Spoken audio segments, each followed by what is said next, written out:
Earlier, we discussed some potential changes to keep an eye out for under the Biden administration. One of the things that the Biden administration ran on was a $15 an hour federal minimum wage hike.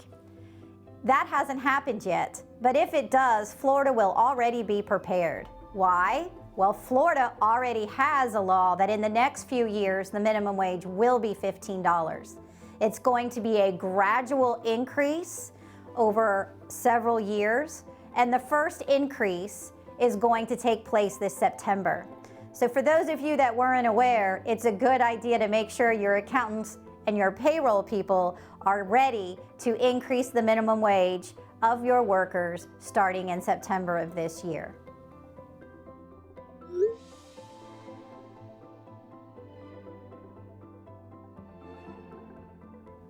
My office still gets questions about medical marijuana and its impact on drug-free workplace policies, specifically for private employers. A private employer is still able to have a no-tolerance policy or a drug-free workplace policy. That doesn't mean that there aren't challenges currently pending, and it doesn't mean that things might change in the future. But at the moment, employers who want to prohibit the use of marijuana still can do so. They do not have to provide an accommodation. Over the last year, there have been several bills introduced in the Florida legislature to try to require that employers provide reasonable accommodation to those individuals that have medical marijuana cards. Each of these attempts has failed. They will keep coming, so we need to keep an eye out to make sure that we are acting in accordance with what the existing law is.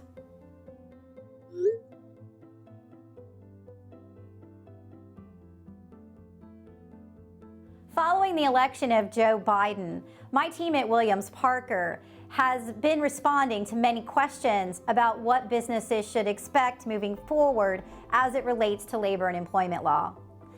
We've already discussed some issues, such as changes in how the joint employment relationship may be changed, as well as how the analysis of who should be an independent contractor might change. But there are other issues that employers need to look at. For instance, it was unheard of in the past to have general counsel of agencies fired at the beginning of a new administration. However, what happened with the change of this administration and them coming in was that the general counsel that was appointed by the Trump administration, both for the EEOC and for the National Labor Relations Board, were terminated. Individuals with a very different mindset and interpretation of labor law were put into those positions. What does this mean? It could mean many things. However, time tells us that as we go from one party to another sitting in the White House, there is a pendulum that swings back and forth.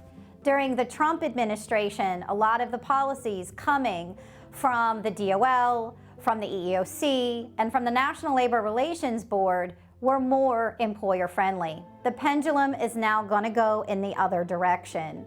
We don't know how far. We only need to watch and see what's going to happen. Interestingly enough, a lot of individuals in the labor field are anticipating a rise in union activity. In March of 2021, Amazon in Alabama had a vote to determine whether or not there was going to be a union. This is unprecedented. Union activity in the South has generally been far below that in the North. However, with the change of the administration, with the change of the general counsel at the National Labor Relations Board, and with the new administration in place that has already shown a friendship with labor, employers should expect that there will be increased labor activity. And although Florida has been one of the states where you do not see a lot of labor activity, there is some anticipation that there will be a rise in activity, especially when it comes to the hospitality industry, which is one of the few industries in Florida where we see a lot of unionization. Furthermore, we may also see unionization in the healthcare arena, particularly after COVID, and how important it was to have healthcare providers on the front line to provide care. So just to wrap it up, make sure that as you move forward, keep an eye out and listen to find out what's going on. Work with your employees and make sure that they're happy, because if they're not, you could find that they might be trying to unionize.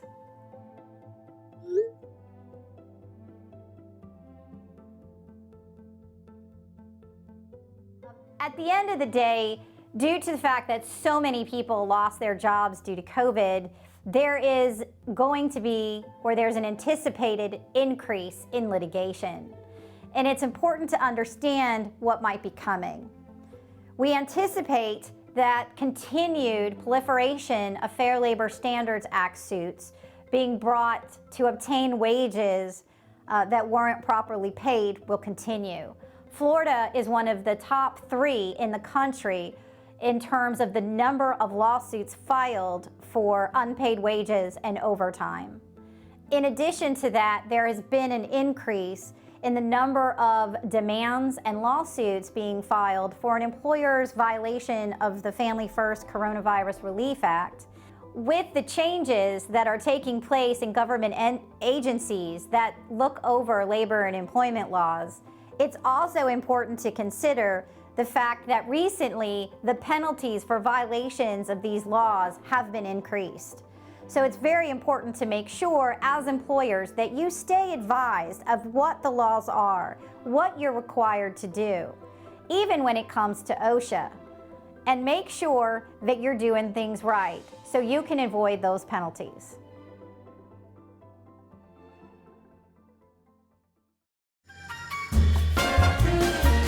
Consider this.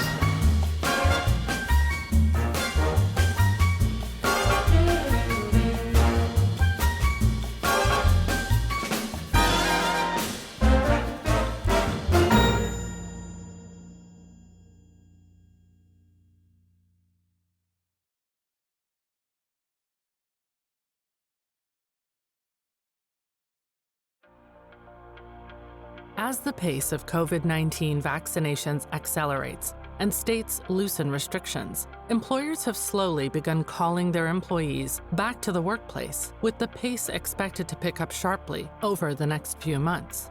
But what might have been a hopeful sign that life is returning to normalcy has instead become a source of friction as some workers push back. They are fearful of getting infected, worried about how to care for kids still learning remotely, and resisting going back to the 9-to-5 in-office grind after tasting the flexibility of working from home. For now, employers and employees are oceans apart. According to a study by the Best Practice Institute, 83% of CEOs want employees to return in person, while only 10% of employees want to come back full-time. This is going to be a major flashpoint, says Melissa Swift of the management consulting firm Korn Ferry. There is a belief in our culture that we've proven that most jobs can be done virtually, but that's not the belief within the leadership of organizations, so we're headed for a real clash. As companies shove desks apart, install plexiglass dividers, and stagger work schedules, some 66% of employees are worried about the health risks of returning to the office. A mere 13% say they're not concerned at all. This is according to Wakefield Research in a March 2021 study sponsored by Envoy. Meanwhile, more than 6 in 10 workers believe companies should make getting a vaccine mandatory before employees are allowed back into the office. Roughly the same number who fear their employer will relax COVID-19 safety measures too soon. As one employee said, "I told my supervisor that going back to the office is stupid. I'm very vocal about it, and they know I'm doing the work because they're getting emails from me at 10, 11 o'clock at night." Surveys show that the vast majority of employees believe they are more productive working from home. By contrast to what workers say, about half of executives do not believe their workers have been more productive since going remote. Surveys also show that working from home can also result in longer hours, which can lead to burnout. Pre-pandemic efforts to prove either side of the productivity debate have largely failed. For many employees, working from home during the pandemic has given them the flexibility to devote more time to family exercise, self-care, hobbies, even side hustles. On the other hand, too much solitude or family togetherness has made some employees eager to spend at least part of the week back at the office. Younger workers especially seem to crave some on-the-premises time to absorb the company culture and benefit from mentorship. Wakefield research found in October 2020 that, overall, 90% of employees miss some aspect of their workplace. Of the things missed most, 47% mentioned being with friends and teammates, 31% missed the small talk at the coffee machine or water cooler, and 36% mentioned perks like lunch and snacks. According to a PwC study, 28% of employees want to work remotely all 5 days a week, 35% prefer remote work 2 or 3 days per week, 10% prefer 4 days, and 10% prefer 1 day of remote per week. Only 8% wanted to come to the office full-time. So what if employees don't get what they want regarding remote work? A Harris poll commissioned by ClickUp showed that a whopping 54% of employees say they will refuse to work for a company that doesn't offer the flexibility of working remotely at least some of the time. Here's the other side of that coin. Studies show remote workers earn less respect, are not as involved in important decisions, do not get promoted as often, have worse office relationships, and do not get credit for putting in long hours. And here's a message to employees. If the boss says you must come back in the office, in most cases, you don't have much legal recourse, even during a pandemic. The Federal Equal Employment Opportunity Commission, EEOC, which updated its guidance for employers in June, says employees cannot refuse to return to the workplace because of a general fear of contracting COVID-19. This will sum things up.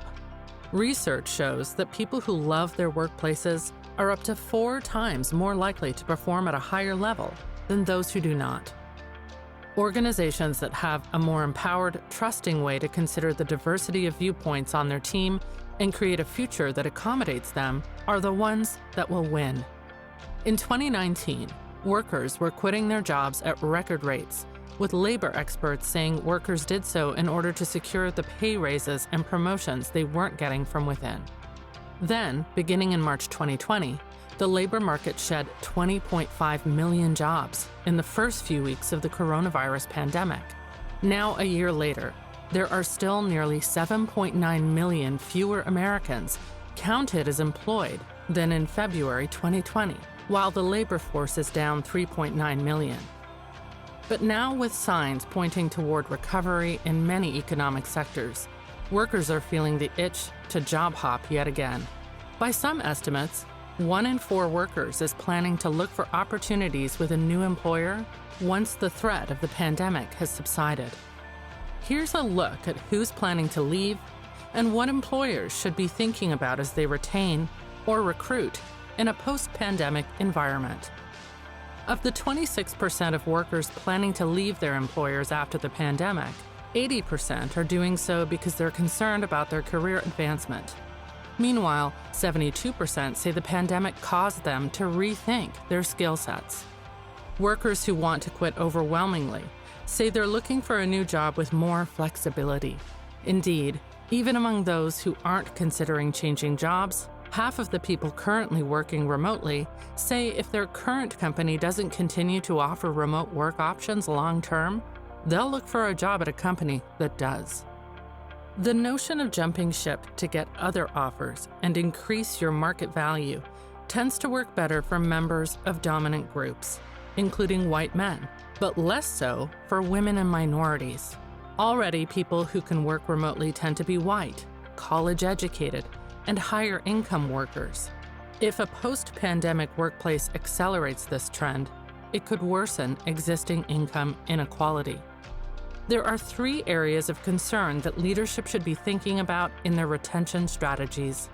First, organizations should be rethinking how they maintain their company culture and help employees feel connected in a remote environment. Research indicates workers want to continue their flexible arrangements long after the risks of the pandemic subside.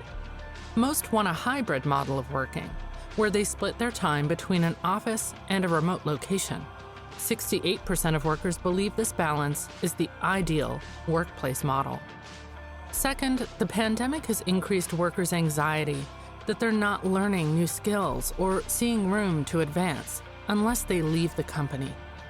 In the past year, many organizations have focused less on skills training and more on shifting their business operations, as well as providing workers with emergency resources for concerns like mental health and childcare.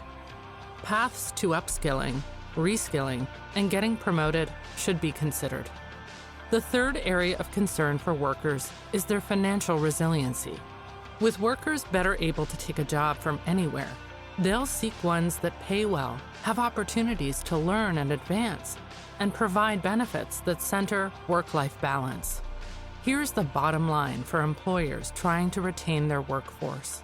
If you're an employer and you're not being accommodating, you'll lose talent.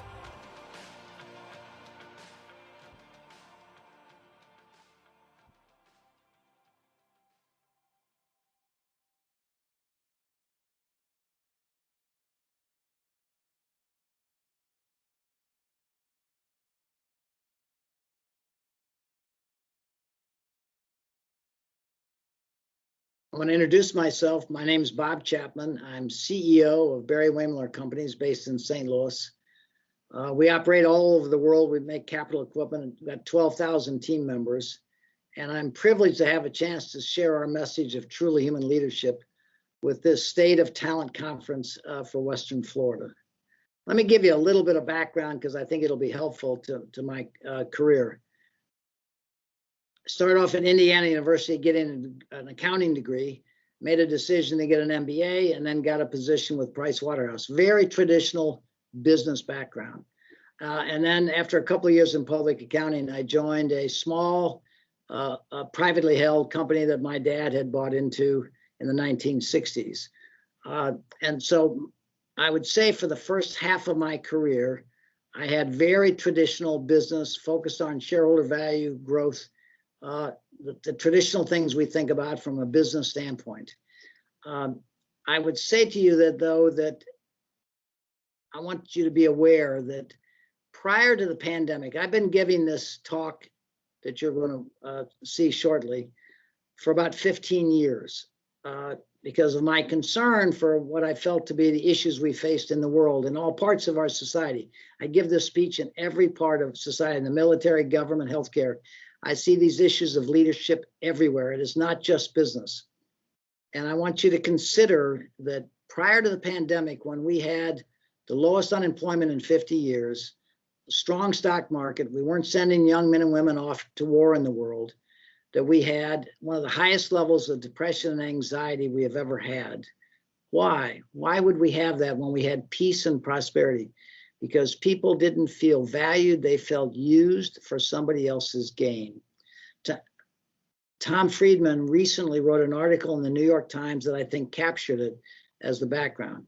He said, we don't have a poverty of money, we have a poverty of dignity in this world. People don't feel dignity, they feel a sense of humiliation, and you'll see riots and protests like you've never seen before. And he goes on to say, what we need to do is we need to be engaged in deep listening so we can understand each other. So you're going to be watching now a video I was privileged to give at the Aspen Ideas Festival to basically a sold out crowd. And I hope it resonates with you, and we'll talk further after you've watched the video.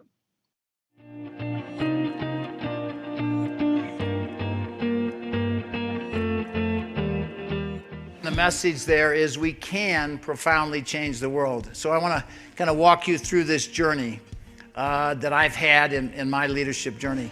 I had the privilege about a year and a half ago to participate in my granddaughter's graduation from Aspen High School.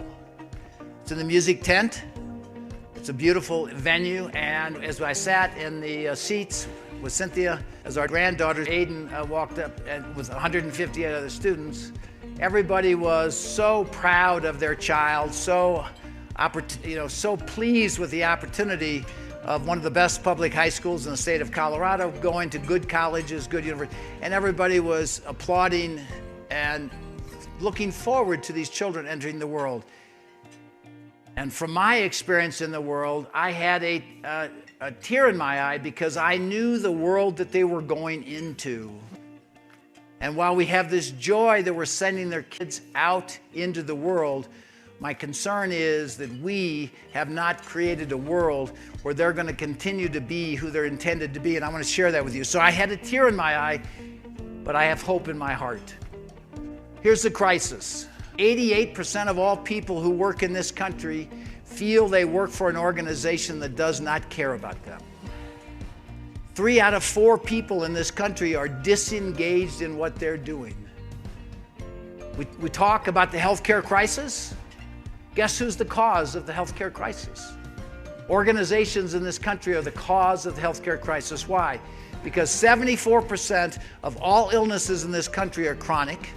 The biggest cause of chronic illness is stress, and the biggest cause of stress is work. Okay? Do you know that on Monday mornings there's a 20% increase in heart attacks as people have to go back to work? You know, we talk about an economy where we create jobs, but we're not creating dignity and we're not creating caring. And that's what we want to talk to you about. Recently, the Mayo Clinic told us something that it was startling to me. The person you report to at work, your supervisor, is more important to your health than your family doctor. Think about that. How many people in leadership positions in this country are aware that the way they lead the team of people they have the privilege of leading is going to be a primary factor in the health of the people that they have the privilege of leading? So the way we're working is not working, from our education to our work environment. And so what the world is suffering from is leadership malpractice. Okay? From the highest level, and again, I'm talking about American business, but I've had the privilege of speaking in the Air Force. I've had the privilege of speaking to the healthcare industry and to the education field, and it is broken everywhere, not just in American business. Nonprofits, do leaders of nonprofits know how to care for the people who volunteer? Do our principals in our school know how to care for the teachers in our school? Do you know that 71% of the teachers in this country are disengaged in what they're doing? Disengaged. The people that you send your children to get their basic education are disengaged in what they're doing. They're hurting just as much as the American worker. So we have leadership malpractice in this country, and we could solve it tomorrow. Gallup did a survey of 155 countries for the source of happiness. They thought it would be money, right? It wasn't money because people had enough money. They were no longer motivated by money. They thought it would be health. They found people take their health for granted. Their number one source of happiness in the world, which every one of you want for yourself, people you care about, and the people of this country, is a good job working with people you enjoy. So what do we deny to 88% of the people in this country? And so when we see the political and climate we have, why are we surprised? There's nothing that, I always say to the groups that I get to talk to around the country, don't worry about who's president or who your congressman is. Worry about what you are doing to create an environment where everybody matters. So we're going to walk through this a little bit. Our journey to truly human leadership. Some of you may have seen Simon Sinek yesterday. I've heard of him. He's the #3 TED Talk in the world. We originally called it people-centric leadership. Leadership focused on the people whose lives are entrusted to us. But Simon Sinek came and he spent a lot of time with us. He's now our biggest advocate in the world, as you saw from that video. And Simon said, no, Bob, this is truly human leadership. This is the way we are intended to lead each other. And it's about people, purpose, and performance. There was a restaurant here in Aspen, some of you remember, named Boogie's, and there was a sign on Boogie's wall that said quality, price, and service. Pick any two, okay? People, purpose, and performance. It's not pick any two, not pick any one. Right now, our society picks #3. It is about performance, about creating of shareholder value. It starts with the fundamental responsibility. I was interviewed for 2 hours by Washington University in St. Louis organizational professors. And after 2 hours of interview, They said to me, you're the first CEO I've ever talked to that didn't talk about your product. And I said, we've been talking about our product for the last 2 hours. Seriously, when you think about your life, are you going to look back at the machines or the products or the things you sold or the lives you touched? So when you look at an organization and you look at, number one, the people you have the privilege of leading and knowing that you're going to materially affect their health, it puts a totally different spin on what leadership is. Around a purpose. We come together, Simon talks about finding your why. Why do we come together, and how do I inspire people to discover their gifts, develop their gifts, share their gifts, and as you'll hear, be appreciated for their gifts. And then we have to create value.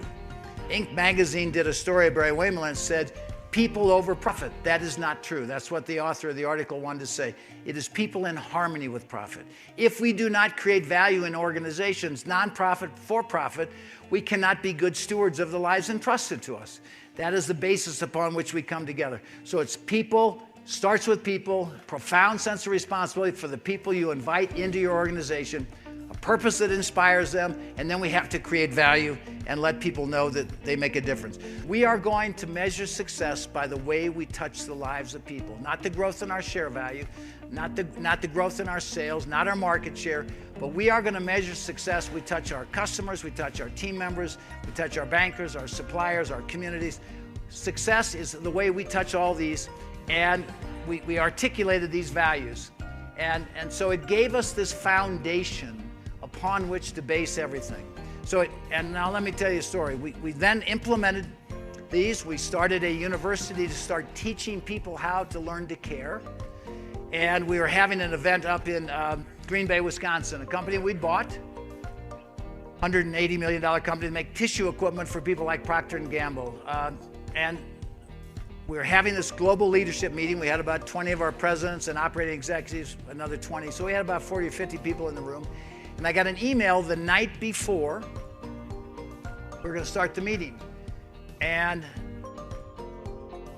David Bration said, you might want to walk out into the plant, Bob, because some people did some exercises in lean waste elimination, the Toyota production system. He said, I think they'd really appreciate your acknowledging what they've achieved. And I said, well, Craig, why don't you just have them come into the meeting and update everybody? So these three gentlemen, 2 UAW team members, 1 non-union team member, which was Steve here, who I'd never met before, got into work the next morning. VP of Operations said, you're going to go talk to everybody. So they came in front of all of our presidents and they talked the language of business. It was all about numbers. We came together, challenged to reduce costs, improve quality, reduce lead time, and improve customer experience. And it was numbers, numbers, numbers. And they were talking the language of business. Again, to repeat, my mind goes to different places. I wasn't paying any attention to the numbers. And I looked at this gentleman whose picture here, his name is Steve. I'd never met him before. I said, Steve, how did it affect your life? This, and what he told me was profound. Here's a gentleman who had no idea he was going to talk to the chairman of the company, never met me, didn't know the questions. And Steve stood up and he said, you know, Mr. Chapman, I've worked at this company for 30 years. I show up to work, punch my card, I'm told what to do. Nobody ever asks me what I think. I get 10 things right and I never heard a word, and I get 1 thing wrong and I get my ass chewed out. He said, I found in reflection, when I'd go home at night, I didn't feel very good about myself, the way I was treated all day. But you know, that was just my job and nothing I could do about it. So when I'd get home at night, I'd take my baseball cap off, I'd open the screen door and I'd throw my hat in. If my hat came flying back out, I knew I better go down to the bar and have a beer because it clearly wasn't a very good environment. But since we embrace truly human leadership and people now ask me what I think, I get to contribute to making things better and my ideas get heard. He said, Mr. Chapman, when I go home at night, I feel dramatically different. And when I feel dramatically different, when I go home at night, I'm nicer to my wife. And you know what? When I'm nicer to her, she talks to me. This is the revelation that occurred here in Aspen. A friend of ours, his daughter was getting married down at the Roaring Fork Club. Cynthia and I were in the audience, and he was walking his daughter. Some of you have had the privilege of doing it. He was walking his daughter down the aisle, and everybody was oohing and ahhing how beautiful she looked, how proud he was. When they got to the altar, he took the hand of his daughter, and he gave it to this young man and said, "Her mother and I give our daughter to be wed to this young man." And he sits down next to his wife, and they hug each other to watch the ceremony continue. Now, any man in this room who's walked his daughter down the aisle knows absolutely that is not what he intended to say. It's what he was told to say. It's what he was told to say at the rehearsal that night before. What he wanted to say is, "Look at young man. Her mother and I brought this precious young lady into this world. We've given her everything we can give her so she can be who she's intended to be. And we expect you, young man, through this marriage to continue to allow her to be who she's intended to be. Do you understand that, young man?" So I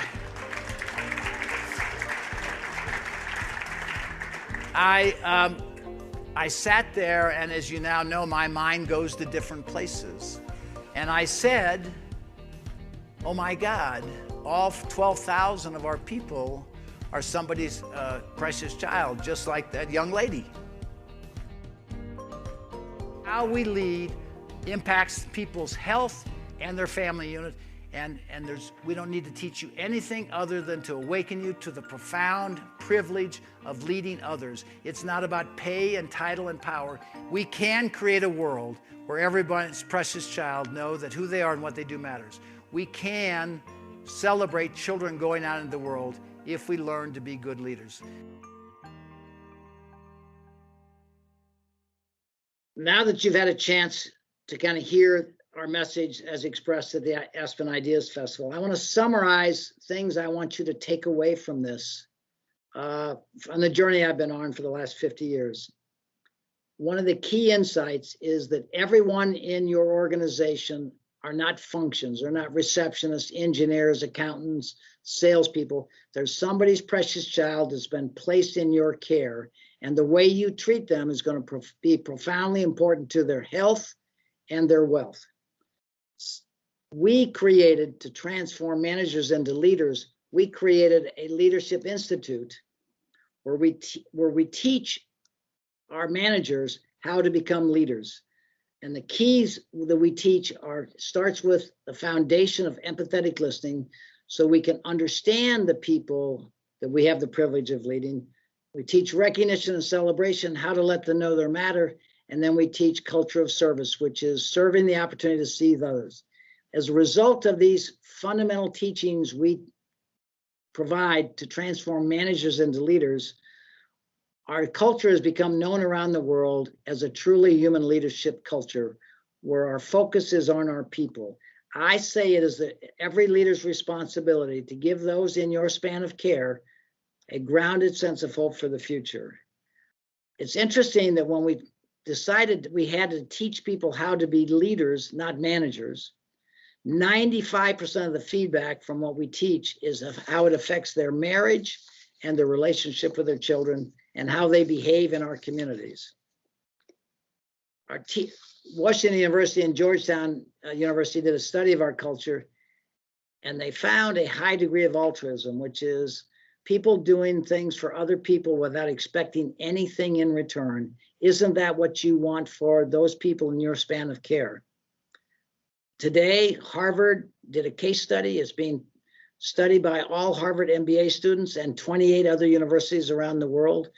We're working with McKinsey, the prestigious McKinsey organization, on their leadership fundamentals, and many others in the world right now, trying to share this vision we have of a world where our focus is on the people we have the privilege of leading. What we're trying to show through this video and this discussion is that we can create human value and economic value in harmony. They are not in disharmony. So imagine this, as you leave this conference, imagine this. What if our schools, K through 12 and graduate schools, taught students how to listen and care for each other. Not about me and my success, but about we, moving from a me-centric world to a we-centric world. We know that you can teach these fundamentals because we're doing it, and we're beginning to work with schools and universities around the country on how we can bring this into our education system, because we've learned in the work we're doing with our Chapman & Co. Leadership Institute that we are treating cancer, but we're not curing cancer. The cure for this cancer of the use of people for economic gain is to care for the people you have the privilege of leading, and we have been blessed with a model to do that, which we're sharing. As I look back on my education, it was always about me and my success. I was never taught to care for those I would have the privilege of leading as I went through that journey. What if every leader in every facet of our community looked at the people you have the privilege of leading every day as somebody's precious child and treating them like you would like your child treated if they were in a position in your organization? What we're talking about is creating caring communities where people genuinely care for each other, and we can eliminate the anxiety and depression from people feeling used for somebody else's gain. I'm sharing with you not a academic theory. I'm sharing with you what we've done. People who visit our company and visit with our people say that they have never seen anything like it. And the people who share how they feel about this journey come to tears saying what it feels to be part of an organization that cares about them. I'll leave you with this thought. I was interviewed by Washington University several years ago by their organization development professors. And after an hour and a half interview, they said to me, Mr. Chapman, you're the first CEO we've ever talked to that never talked about your product. And I said, excuse me, we've been talking about our product for the last hour and a half. I will not go to my grave proud of the machinery we built. I will go to my grave proud of the people who built that machinery. Our product is our people. Our determination is to send each one of them home each day knowing that who they are and what they do matters, so we can begin healing and working better together within our communities, because people are valued for their individual contributions, not the profits and losses. Thank you for this opportunity to be a part of this conference. I hope our message resonates with you, and I'm privileged to have been blessed with this message to share with you today.